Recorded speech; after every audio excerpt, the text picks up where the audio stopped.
Mares i pares de la llar d'infants Petit Príncep Blau, ubicada a una torre modernista de la Font d'en Fargues, estan en lluita per demanar que els seus fills puguin acabar el primer cicle de preescolar en aquesta escola. Fa 4 anys, la filla de la propietària de l'edifici de l'escola va reclamar la propietat.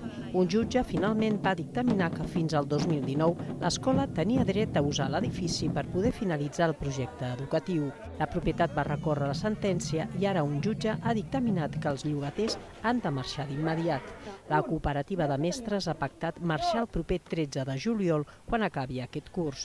L'AMPA, però, demana marxar el juliol del 2019 perquè els 18 nens de P2 puguin finalitzar el cicle a l'escola. Si no, s'hauran de repartir en diferents centres i, de moment, ja els han dit que a la pública no hi haurà places per acollir-los. El que volem és pactar amb ella la possibilitat de que els nostres nens puguin acabar aquí al P2. I després marxem, no hi ha cap problema. La cooperativa està disposada a acabar el P2 amb nosaltres, sempre i quan sigui la propietària la que accepti aquest pacte.